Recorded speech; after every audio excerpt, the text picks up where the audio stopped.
Hi, again, everyone. Welcome to week. It's not even week 11. I am behind the times. Apparently, it's week 12. Welcome to week 12, and let's talk about prevention and harm reduction. This week's lecture is brought to you by the letter S. I have no jokes. I'll have one next week. I think. Maybe I won't, but I'll have something for you next week. I think the next three I'll have something. Um, so the letter S is bringing you this week's lecture. So let's talk about the big idea. So we're talking about prevention and harm reduction today.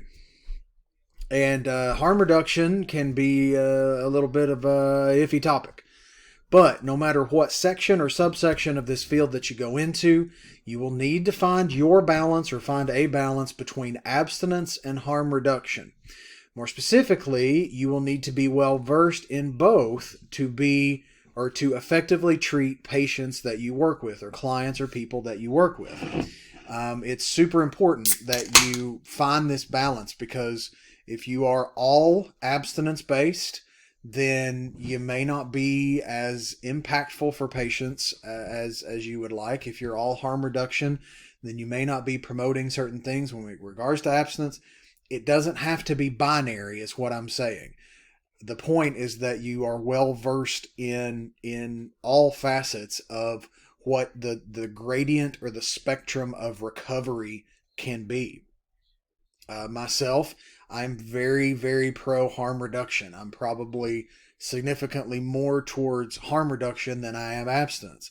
But I have patients when they come to me with abstinence-based questions or abstinence-based ideas, I'm able to sort of speak that language and talk that lingo with them to try to help them get there. If you are abstinence based and that's going to be your primary philosophy, that's fine. But keep in mind, you can use harm reduction as a mechanism to get to abstinence. Okay. So we'll talk about those dynamics as we move through today. So the book talks about different types of prevention. We'll start with prevention. So primary prevention are going to be young people who have not yet tried a substance, or they may have tried alcohol and tobacco maybe a couple of times, but it was more just experimental. They were just kind of trying it out to see how it felt. They're not, fully invested in drug seeking or drug using behavior. Okay. Then you've got secondary prevention. These are for people who they've tried it. They're actively using potentially. And what you're trying to do is to prevent cross addiction, which is a thing. Like you can have addiction shift. Somebody can be on opiates and meth at the same time, co-occurring, as we would say, or polysubstance, as we would say. And it can cross over into other areas of their life. So these are people who have tried a lot of things and you're trying to just reduce the impact that it can have. Then you've got tertiary prevention, which is sort of that third level. We're looking at relapse prevention. Maybe they have found recovery, and now you're trying to help them not go back to that lifestyle again. You're following up on their substance use to keep that from happening. So the book talks a lot about primary prevention, and I know that is a big topic. Primary prevention is something that a lot of money is funded through the government to try to help keep children and adolescents from using to begin with, or if they do try alcohol and tobacco, to quit very quickly. So we got DARE, right? That's kind of the most well known, kind of the most ubiquitous. A little history. It started as a program in Los Angeles, and that was in the 1980s, and it was by a guy named Daryl. Huh? Get it? Daryl. You get it? He was a cop in Los Angeles, and how it got started was that the undercover police officers would go to high schools or near high schools, and would portray themselves as being people trying to buy from high school students, and they kind of took notice, like, wait a minute, there's a lot of drugs in high schools, and we need to do something about it. So they connected with the University of Southern California, and they were engaged with a program called SMART, which is not Smart Recovery, which we'll talk about in a couple weeks, but a SMART program to try to prevent, with evidence-based practices, try to improve prevention in schools, right? And it was originally supposed to be taught by medical professionals to go in and talk about drugs and what they do and whatnot. But at kind of the 11th hour, they decided, well, no, let's have it be police officers or people in the military. And so probably every single one of us, I don't know about you younger folk, but I know for myself, us old fogies, when we were in the 4th or 5th grade, for me it was the 5th grade, I think his name was Officer Stinson, came to school, I think every Wednesday, and we did the DARE program. And so we would be taught about drugs and what they did and how to just say no. And it had two main focal points, or two main foci. Number one was to build self-esteem and decision-making. And then number two is to resist peer pressure. And so for those of you younger, who skew younger, that may not have had this, this is kind of how it would go. Now listen, I want to preface all of this by saying I am not a trained actor, okay? I have no formal training in how to be an effective thespian. This is just amateur. And so what I want to do is reenact what it would be like to be in one of those DARE sessions with an officer. So the scene that I'm going to be portraying is in this thing, the officer is going to be somebody that is a peer of the kid that's a student, and they're going to offer them drugs. And what it's going to promote is an effective way of how to handle those particular situations. So if you will indulge me for a second, this is, again, I have no formal training. This is all completely amateur.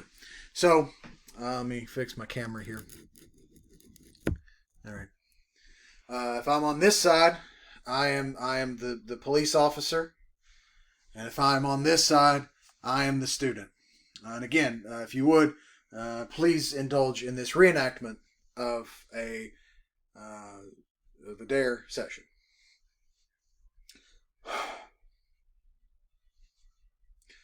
Hey kid, would you like to buy some drugs? No, I'm going to go shoot basketball. Why? I thought you wanted to be cool. I'm cool because I don't do drugs. Okay. And then, again, thank you. I know if I took you to another place, I mean, that was my intention with my acting. I hope that you were able to kind of get the essence of the depth of both of those characters. Whew, it takes a lot out of me when I do method acting. And then the class would all, and the teacher would give them a gold star, and then they would get a Dare Bear that day, or a Dare Lion, as you see here. And the crowd would cheer, and everybody would not do drugs, and it worked really effectively. Oh wait, it didn't. So the Just Say No campaign was kind of rolled into DARE. By the mid 90s, it was present in 75% of schools in America. And in 1995, according to, oh, by the way, ginger ale, it's also very good. A multi-million-dollar organization. According to DARE's own records, they were worth $200 million in the mid-90s. Some estimates put them upwards of 400 or 500 billion, or million, sorry, 400, 500 million. But according to DARE's own estimates, $200 million they were worth. Unfortunately, it didn't work. In fact, in some cases, it actually had what's called a boomerang effect, which is what you didn't really want, which is where the kids would actually use more after going through this program, they would actually find that kids would actually use more drugs than those that did not have the DARE program.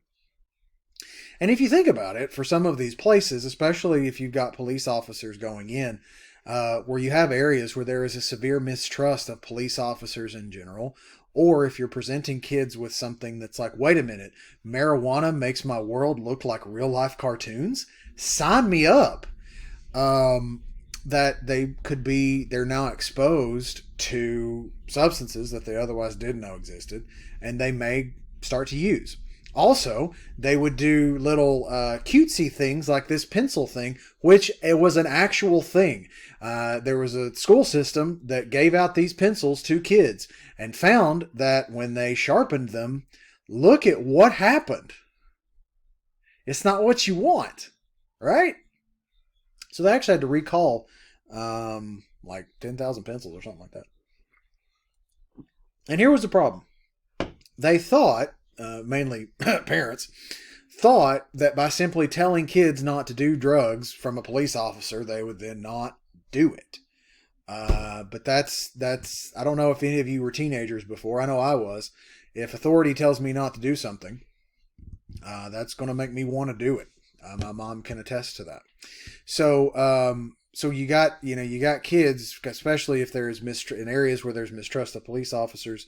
If the police officers coming in and saying, "Hey kids, don't do drugs," and also because a lot of them turned into Mr. Mackey from South Park. Drugs are bad. Okay, there has to be more to that. And what they found was, that it had no real measurable effect on teenage drug use. So then they turned and shifted to, well, what does work?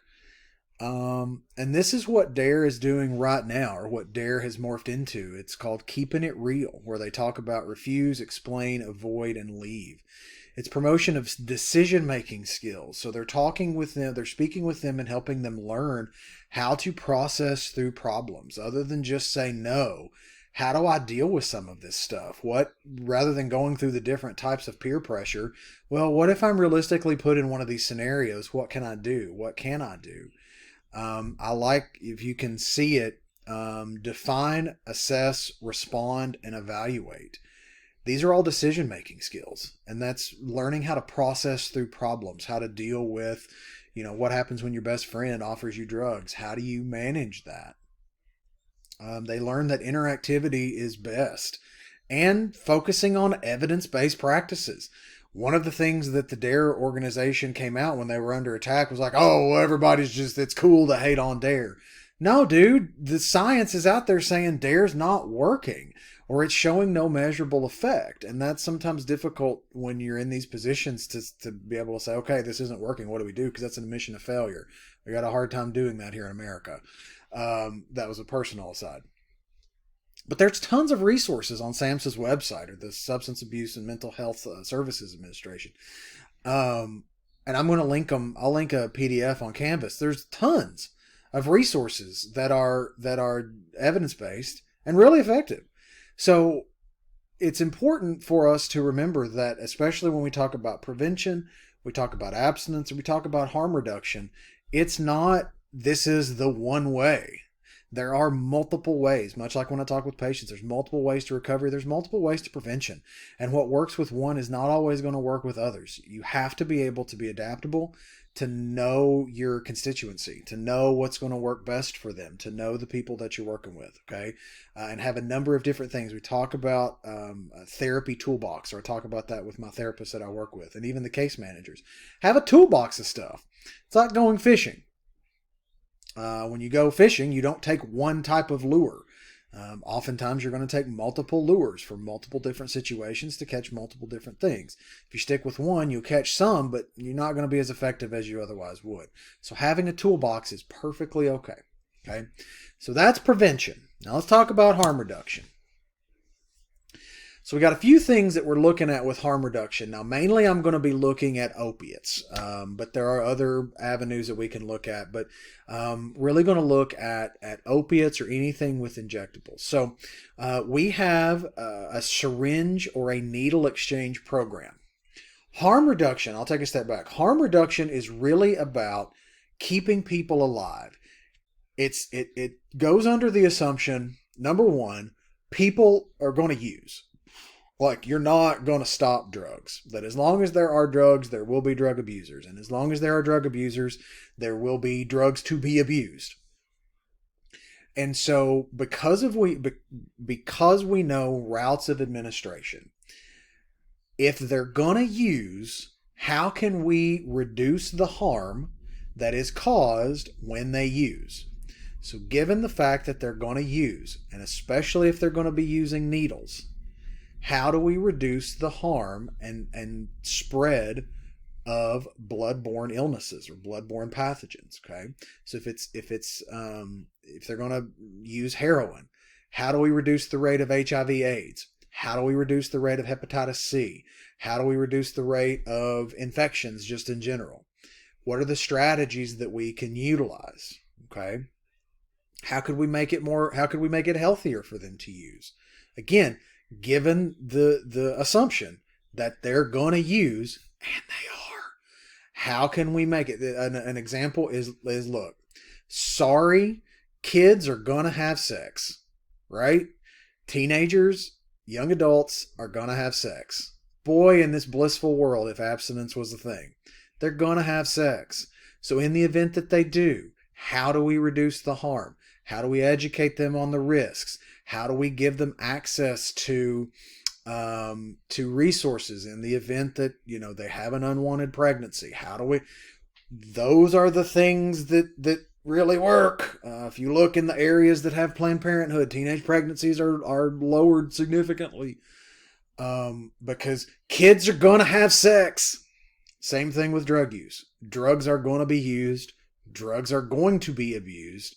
If that's the case, how do we make those that are using safer, healthier, to where they can stay alive and reduce the rate and the spread of illnesses? Okay, that's the mentality with harm reduction. So we've got a few that we use. One is that is active here in Northern Kentucky is a syringe or a needle exchange. We do have one in Dry Ridge in Grant County. Now, what about other areas? Well, Kenton County said, we'll do it as long as 2 of the other counties around us do it first. So Grant County is one, because Grant and Kenton touch. Boone County said absolutely not. Campbell County and Newport City, they kind of do weird stuff, but they kind of said no. And Pendleton County said, yeah, no. So we don't have that. Now, the happy medium that Campbell County agreed to was a mobile needle exchange. Now, here's how needle exchange works. The biggest criticism of needle exchange is, well, you're just giving them an excuse to keep using. I don't know why I give them that accent. That's what they sound like in my head. Well, I mean, I don't know if you've met anybody that's actively using heroin. They don't necessarily always need a reason. And in fact, if there's a needle, I mean, they're going to use it. I mean, I don't want to be absolutist, but that's the reality. I don't want to use it, but when the addiction speaks, when the withdrawal symptoms are speaking at me and screaming at me, and I need to get a shot in me, okay, I know it's dirty, but I gotta do it, So what happens is it's a 1-for-1 exchange. People bring in their dirty needles, and then they get clean needles to use. Now, here's the other part. They also offer them to go to treatment that day. So it's not like they're just saying, well, here's your free needle. Have fun with that heroin overdose. They give them pamphlets. They talk to them about treatment. They have nurses there that will educate them. And based on the numbers that we got out of Grant County, 40%, so 40 out of 100 or 4 out of every 10 decided to go to treatment when they came in. So, I mean, I don't know everybody's view of effectiveness is going to be different, but I think it's pretty damn effective. So that's needle exchange. Obviously, doing what I'm doing, I'm very pro needle exchange. I think it's a fantastic idea. Because you're helping reduce the spread of HIV. It gives them a place. So rather than discarding dirty needles in a park, where kids are at, which happens, or in the back alleys or on sidewalks or whatever, it's a place that they can go, drop them safely. They're disposed of. They're getting clean needles to where they're not having to spread HIV. They're not having to, the hepatitis C stuff goes down significantly. other bloodborne pathogens. I mean, that's keeping people alive. Okay. Now, galaxy brained stuff is supervised injection sites. Now, we don't have any of these in the United States. These are mainly in Canada and Europe. They're very popular. So the way that it works is people go and acquire their drugs, however they get them, no judgment, and they bring it to this site.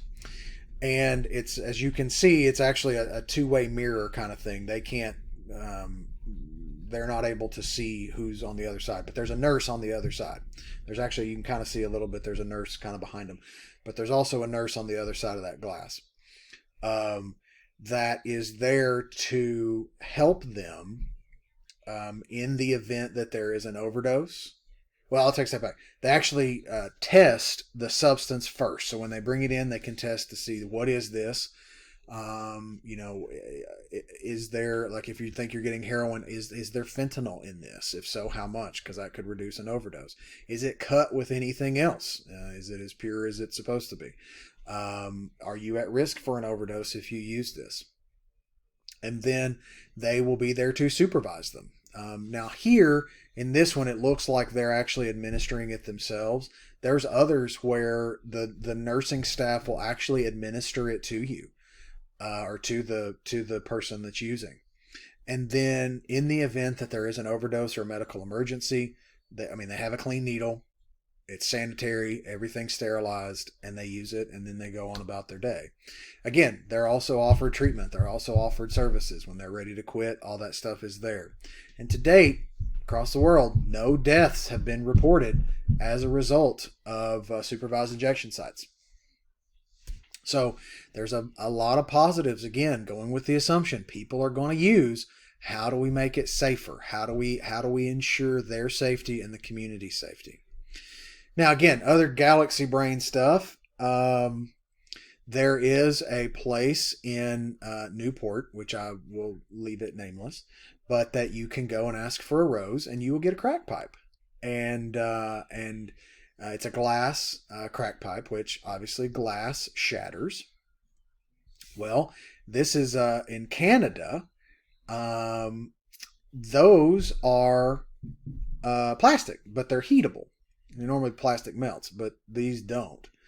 And they don't shatter. They don't break. They're not going to carry diseases. They're in a vending machine. And you can smoke your crack. Just like that. Right? So, galaxy brain stuff. Harm reduction. Okay? Also, something else that we have that can sometimes be controversial depending on who you're talking to. But naloxone. So you'll need to keep this in mind when we talk about Suboxone. But this is naloxone, and I want to expose you to it because I encourage anybody that is interested in this field to have naloxone on them. I have some in my car. I have some at my desk because obviously where I work. But I've got some in my car. I've got some in wifey's car. And we got some at work because you never know. You never know what's going to happen. Now, this is the Narcan that you will get, the one on the top. There used to be one that you had to twist, and it was really kind of complicated. I'm glad they did away with that one. But this is a nasal spray that you get 2 of them in a box and spray it in the nose, and it reverses what happens with an overdose when somebody overdoses. And the way that it works is Narcan or naloxone has a higher affinity, so think it's like a stronger magnet for opioid receptor sites. So what it'll do is it will flush out or kick off all of the opiates that are there. Now, it wears off in 90 minutes. So here's kind of the danger. Is people can, like, it's a way of saying relapse, but so the effects of naloxone wear off after about 90 minutes. There could still be some opiate, and probably still is, in the synapse to be reabsorbed. And so you could have somebody that is wide awake and that is doing fine and they're feeling good, And then after the Narcan wears off, there may still be some of the opiate left in their system, and that could lead to a secondary overdose. So it's important that if you come across anybody as you're working in the field, or if you don't have the formal medical training like EMT or being a nurse practitioner or whatever, and you're like a case manager or you're just a field worker and you have to administer Narcan, stay with the person that you're treating. There's another version called Evzio that's really expensive, but it actually is you stab them in the thigh, in the upper thigh. It's pretty cool. And how it works, it talks to you. Like you pull it out of the thing and it'll say, put it on your thigh and then hold it there, and then you push a button and it does it.